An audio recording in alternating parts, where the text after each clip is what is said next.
السلام علیکم my YouTube friends, welcome you all to my channel. دوستو، مچھلی بگلے کی پسندیدہ خوراک ہوتی ہے، تاہم بگلے دوسرے چھوٹے کیڑوں کو بھی کھاتے ہیں۔ یہ نظارہ اکثر دیکھنے کو ملتا ہے کہ بگلا چونچ میں مچھلی دبائے محو پرواز ہوتا ہے۔ مچھلی بگلے کی مرغوب غذا مانی جاتی ہے، تاہم یہ نظارہ شاید آپ نے کبھی نہ دیکھا ہوگا کہ شکار بنی ہوئی مچھلی بگلے کا پیٹ پھاڑ کر باہر نکل آئی ہو۔ ایک امریکی شوقیہ فوٹوگرافر نے اپنے موبائل فون سے ایک غیر معمولی تصویر بنائی، جس میں دیکھا جا سکتا ہے کہ بگلے کا شکار بننے کے بعد ایک ایل مچھلی بگلے کا پیٹ پھاڑ کر باہر نکل آئی۔ یہ تصویر ایک ایل مچھلی کی اپنی زندگی کی لڑائی لڑنے کی شاندار کہانی بیان کرتی ہے۔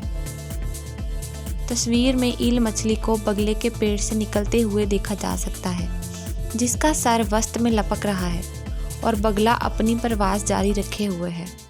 جب ڈیوس نے اس ناقابل یقین منظر کو دیکھا تو اسے لگا کہ ایل مچھلی نے بگلے کی گردن کو ڈس لیا ہوگا۔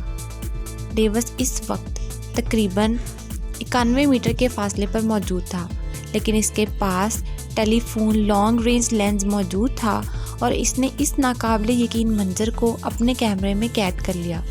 اس نے بگلے کو اسی حالت میں پرواز کرتے ہوئے اور پانی میں اترتے ہوئے دیکھا۔ بگلا پانی میں تھا اور ادھر ادھر اڑ رہا تھا۔ اس منظر نے ڈیلاویئر کے ساحل پر موجود مقامی شکاریوں کی توجہ اپنی طرف مبذول کر لی، اور یہ ان کی زندگی کا ایک ناقابل یقین منظر تھا۔ آسٹریلیا نیشنل فش کلیکشن کے ماہر جان پوگونوسکی نے اسے ایک حیرت انگیز منظر قرار دیا۔ پوگونوسکی کے بقول بگلا زیادہ تکلیف میں دکھائی نہیں دے رہا تھا اور ہو سکتا ہے کہ وہ بچ گیا ہو، تاہم اس کا انحصار اس بات پر ہے کہ اس کا زخم کتنی اچھی طرح منبل ہوتا ہے۔ دوستو، یہ زندگی کی جنگ لڑنے اور اسے جیت جانے کی ایک عمدہ مثال ہے، اور ایک مچھلی کا حوصلہ اور ہار نہ ماننے کا جذبہ ہمیں کئی سبق دے جاتا ہے۔ امید ہے کہ یہ سروائیول سٹوری آپ کو پسند آئی ہوگی۔ ملتے ہیں نیکسٹ ویڈیو میں۔ اللہ حافظ۔